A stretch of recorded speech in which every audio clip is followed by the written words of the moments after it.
두 주 전부터 요한복음을 한 장씩 살펴가고 있습니다. 요한복음의 주제를 변화에 두고 하나님이신 말씀이 임하는 곳에는 변화의 역사가 일어나는 것을 우리가 살피고 있습니다. 요한복음 1장에서는 시몬이 베드로로 변화된 역사가 있습니다. 2장에서는 가나 혼인잔치에서 물이 포도주로 변화되는 역사가 있었습니다. 3장에서는 정치가 니고데모와 예수님과의 대화 중에서 육으로 난 것이 영으로 거듭나는 본질적인 변화가 기록되었습니다.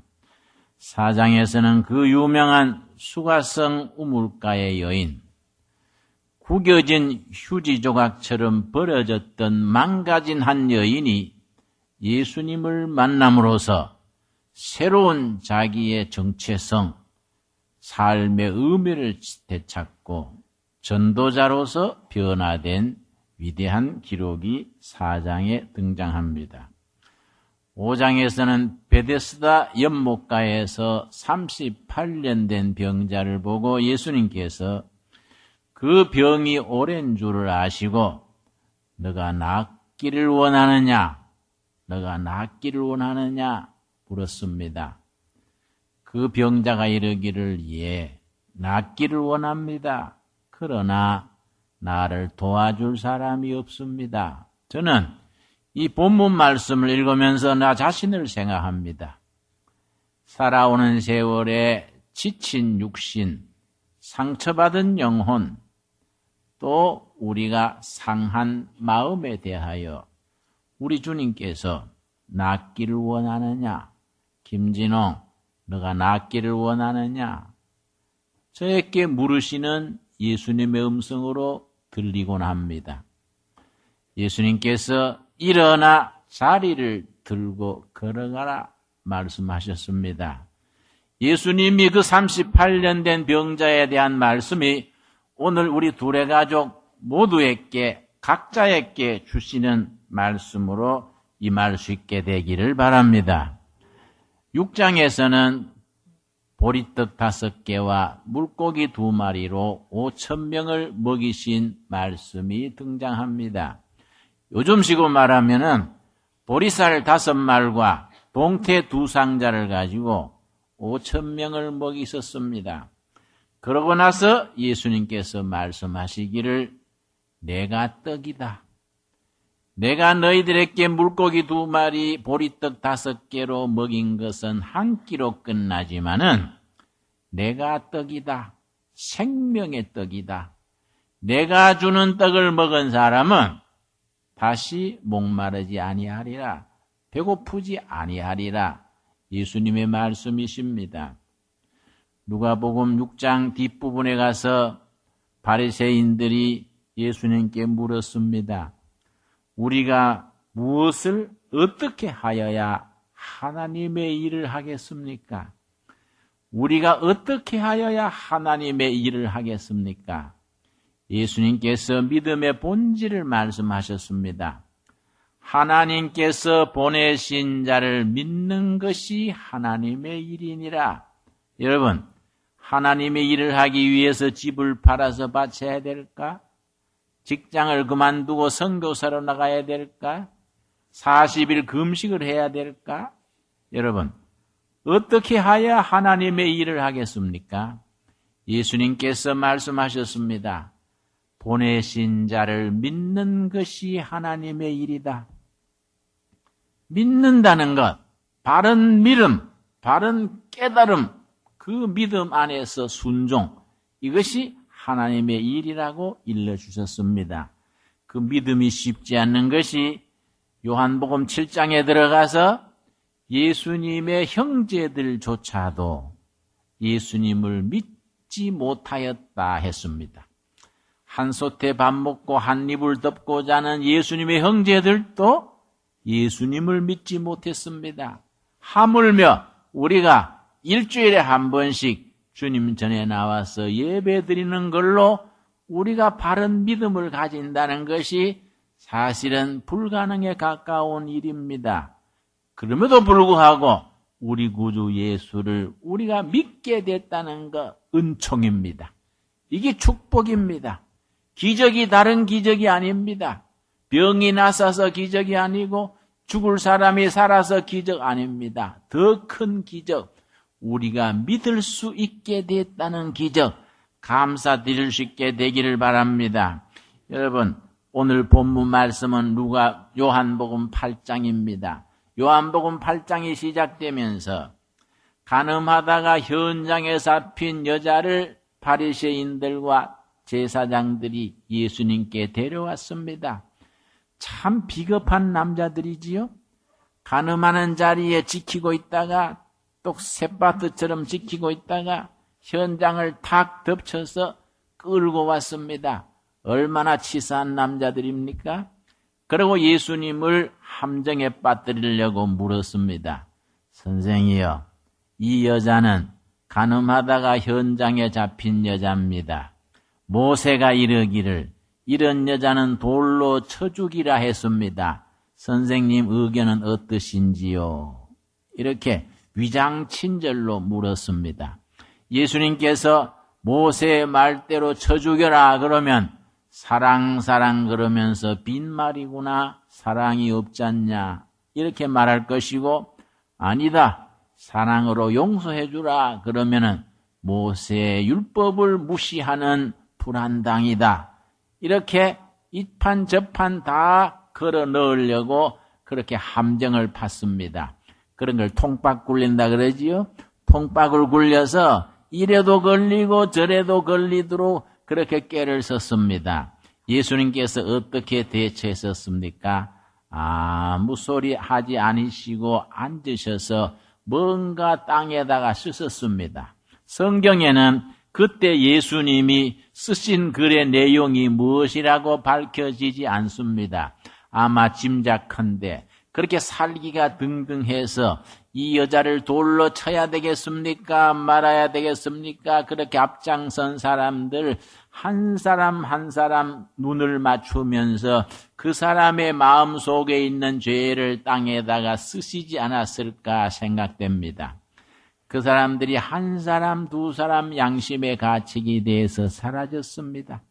그때 예수님께서 말씀하시기를 죄 없는 자 돌로 쳐라. 죄 없는 자 돌로 쳐라. 여러분, 오늘 우리 성도들에게 주시는 성령님의 말씀이십니다. 우리 교인들은 이상할 만큼 너무 강팍합니다. 다른 사람의 허물에 대해서 우리 관용이 없습니다. 너무 빡빡스럽고 너무 인색한 점이 있습니다. 어째서 그럴까? 내가 어떤 판사 얘기를 들으니까 교회 장로님이신 판사님인데 장로, 목사, 교인들끼리 송사가 생기면은 자기가 장로라고 자기한테 맡긴다는 겁니다. 사건 담당을. 그런데 참 가슴 답답하게도 목사님, 장로님들이 소송이 붙으면 화해가 안 된다는 겁니다. 불신자들은 모아가지고 합리적으로 얘기하고 정 안 되면 쇠주 한 잔 오징어 것 나누면서 얘기하면 확 풀어지는데 장로님, 목사님들이 소송이 붙으면은 끝까지 가고 화해가 안 된다는 겁니다. 그 왜 그럴까 생각을 해보니까 아마 평생 술도 한 잔 안 마시지요. 담배도 안 피우지요. 농담도 안 하지요. 예쁜 여자 보면 얼른 눈 감아버리지요. 이러니까 너무 사람들이 융통성이 없어가지고 빡빡스러워지는 게 아닌가 그런 생각이 듭니다. 예수님께서 죄 없는 자 돌로 쳐라 이렇게 말씀하시니까 사람들이 다 흩어졌습니다. 마지막에 예수님과 그 여인만 남았습니다. 예수님께서 그 여인에게 물었습니다. 자매님을 송사하던 사람들이 다 어디 갔습니까? 물었더니 여인이 대답하기를 다 떠나갔습니다. 그때 예수님께서 정말 위로의 말씀을 했습니다. 나도 자매님을 송사하지 않을 테니 가서 다시는 죄를 짓지 마십시오. 저는 학생 시절부터 그렇게 말씀하실 때에 예수님의 눈동자를 생각합니다.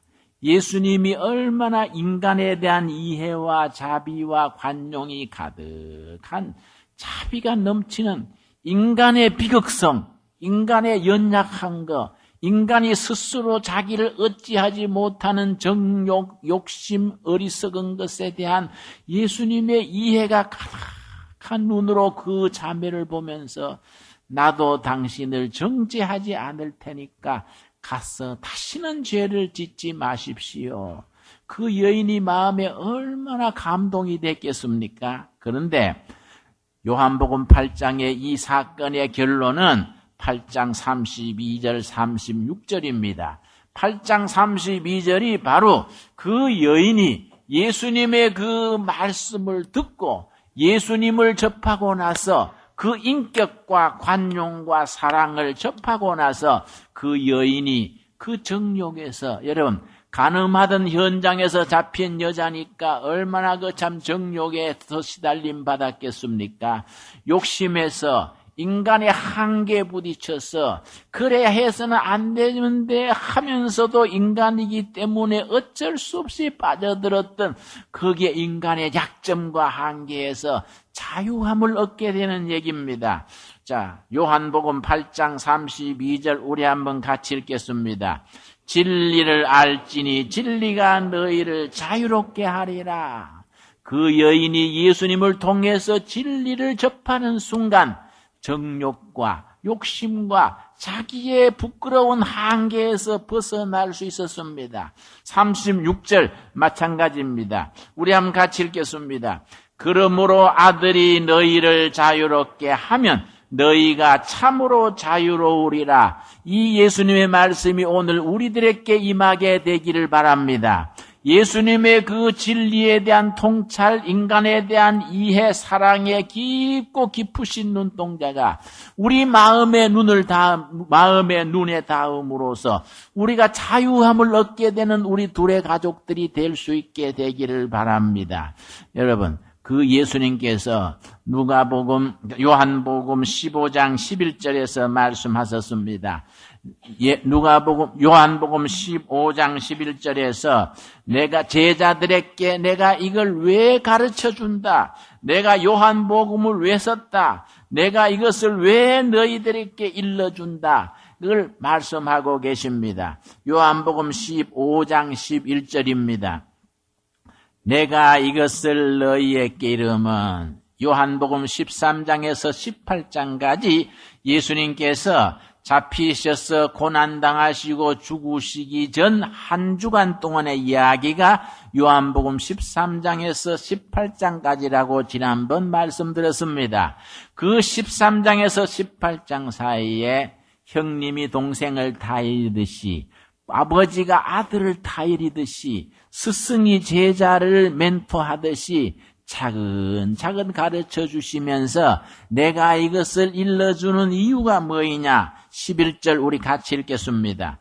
내가 이것을 너희에게 이르면 내 기쁨이 너희 안에 있어 너희 기쁨을 충만하게 하려 함이라.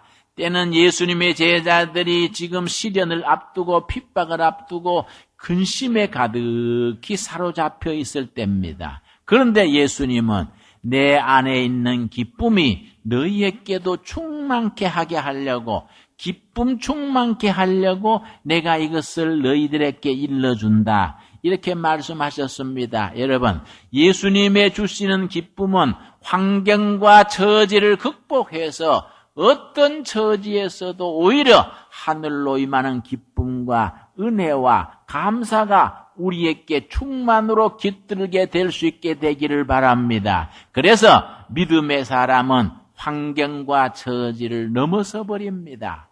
한숨 쉴 수밖에 없는 처지인데도 불구하고 예수님의 기쁨이 우리 가슴에 옮겨져서 기쁨 충만을 누릴 수 있게 되는 겁니다. 그 기쁨 충만을 줄 수 있는 뿌리가 뭐입니까?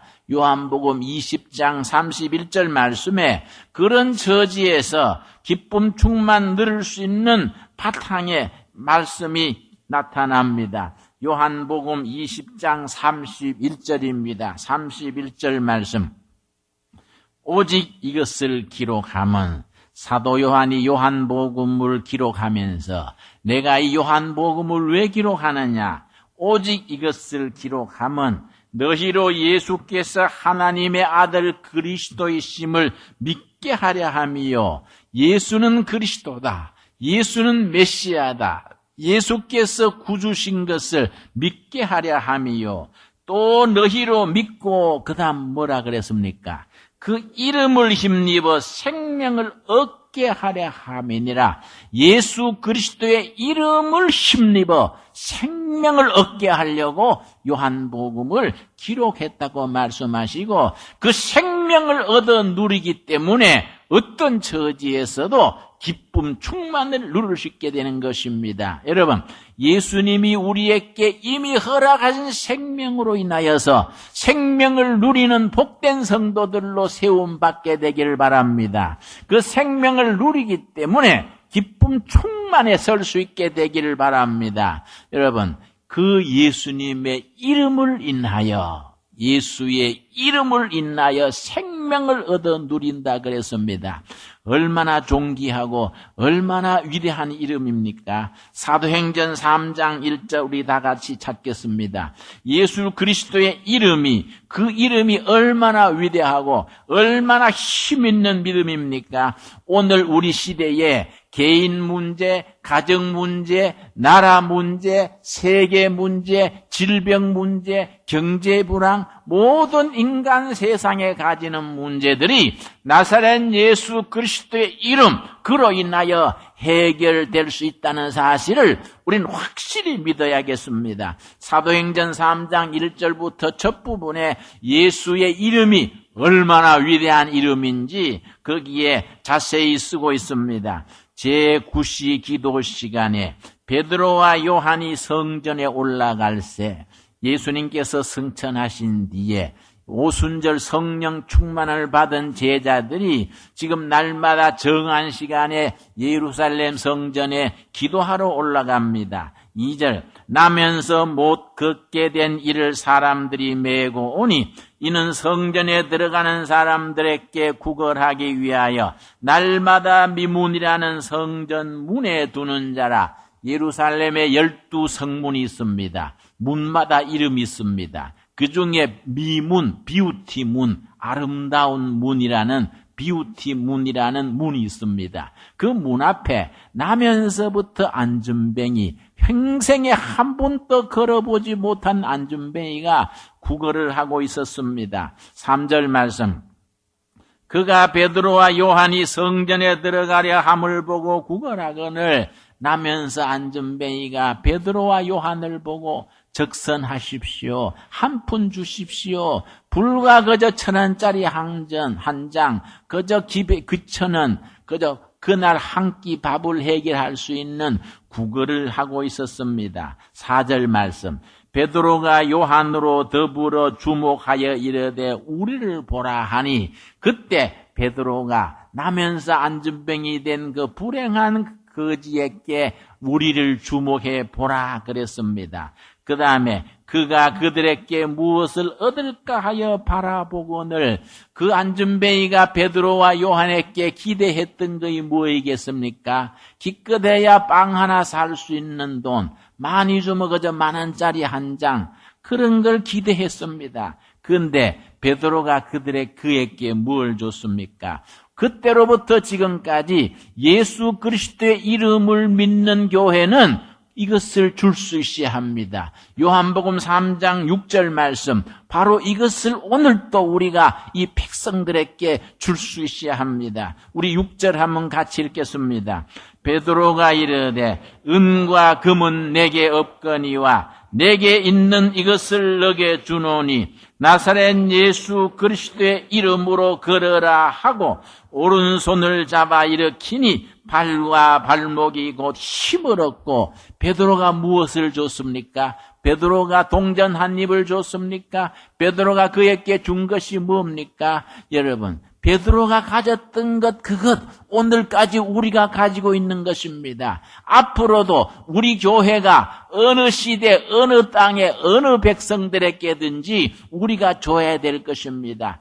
은과 금은 내게 없습니다. 은과 금은 내게 없습니다마는 내가 가진 것으로 당신에게 드립니다. 뭘 줬습니까? 나사렛 예수 그리스도의 이름으로 걸어라 하고 오른손을 잡아 일으키니 발과 발목에 힘을 얻고 뛰어서서 걸으며 하나님을 찬양했다 그랬습니다. 여러분, 그날 그 나면서부터 안전뱅이, 발목에 힘이 없어서 평생에 걸어보지 못한 그 안전뱅이에게 베드로가 나사렛 예수 그리스도의 이름으로 잡아당길 때에 예수 이름으로 은과 금은 내게 없지만은 내가 가진 것, 우리 교회가 가진 것, 그리스도의 사람들이 가진 것, 이걸 드립니다 하고 손을 잡아 일으키니 발과 발목이 힘을 얻고 뛰어서서 걸으며 하나님을 찬미했다 그랬습니다. 바로 오늘 우리들에게 성령님의 주시는 말씀으로 믿습니다. 우리가 가진 게 뭡니까? 예수님의 존귀한 이름입니다. 믿음으로 생명을 얻고 생명을 얻었기 때문에 기쁨 충만 누리고 그 기쁨 충만한 중에 그 이름으로 우리 주위에 있는 백성들에게 우리 교회가 줄 수 있는 거, 구제품도 못 주고 은을 못 주고 금을 못 주고 무슨 뛰어난 정책을 가지고 나라를 바로 세우는 그런 것을 주지 못할지라도 그때로부터 베드로 때부터 지금까지 앞으로도 그리스도의 교회가 존재하는 한 우리 교회가 줄 수 있는 것, 나사렛 예수 그리스도의 이름으로 걸으시오 하고 심령에 힘을 얻고 뛰어서서 걸으며 하나님을 찬미하게 하는 역사, 그런 능력, 그런 은혜 충만, 성령 충만한 교회를 함께 이루어가는 두레가족, 우리 모두가 되어질 수 있게 되기를 바랍니다. 우리가 가지고 있는 그 예수 그리스도의 이름, 저 존귀하신 이름, 지존하신 이름, 그 이름을 우리가 가슴에 담고 생명을 누리고 전하고 기쁨과 은혜, 성령 충만한 중에 우리가 이 땅에 살아가는 동안에 우리가 비록 서민들 살아가는 삶이 아무리 각박하고 어려울지라도 우리 교회가 가진 것, 우리가 믿는 예수님이 우리에게 주신 것, 살아있는 예수 그리스도의 살아있는 이름, 그 이름을 가지고 우리 주위에 있는 사람들에게 너가 낫고자 하느냐? 너가 낫고자 하느냐? 일어나서 자리를 들고 걸어가라. 그렇게 우리가 확신을 가지고 말할 수 있는 그리스도의 제자로서 살아있는 교회로서 예수의 이름을 존귀케 하는 우리 교회로서 이 땅에 세워질 수 있게 되기를 바랍니다. 기도하겠습니다. 주님 은혜를 감사드립니다. 예수 그리스도의 이름을 존귀한 이름을 영광 돌립니다. 시몬이 베드로로 변화시켰던 이름 감사합니다. 물이 포도주로 변화하게 하였던 그 역사를 믿습니다. 육으로 난 것이 영으로 거듭난 역사 감사드립니다. 수가성 우물가의 여인, 한많은 여인, 저 구겨진 종이 조각처럼 버려졌던 여인이 예수님을 만남으로 예수님의 이름을 접함으로 위대한 전도사로 변화시켰던 그 이름 우리 아멘으로 받아들입니다. 여호와 아버지시여, 베데스다 우물가에 네가 낫기를 원하느냐, 오늘 우리에게 주시는 말씀으로 아멘으로 받게 하여 주시옵소서. 우리가 낫기를 원하나 도와주는 자가 없나이다. 우리가 가슴을 열고 순수하게 정직하게 고백하게 하여 주시옵시며, 성령께서 오늘 우리에게 주시는 말씀, 일어나 너 자리를 들고 걸어가라, 그 말씀 우리에게 아멘으로 받게 하여 주시옵소서. 가늠하다 잡힌 여인에게 나도 자매를 정죄하지 아니하노니 다시는 가서 죄를 짓지 말시오. 진리를 알지니 진리가 너희를 자유케 하리라. 우리가 진리 되신 예수님 안에서, 이 정욕에서, 욕심에서, 세상의 환난 핍박과 좌절과 우울증에서 진리 안에서 자유함을 누리게 하여 주시옵소서. 나사렛 예수 그리스도를 믿음으로 생명을 누리고 기쁨 충만, 은혜 충만, 능력 충만을 세상 속에서 실천하는 두레가족으로 세워 주시옵소서. 예수님 이름 받들어 기도드렸사옵나이다. 아멘.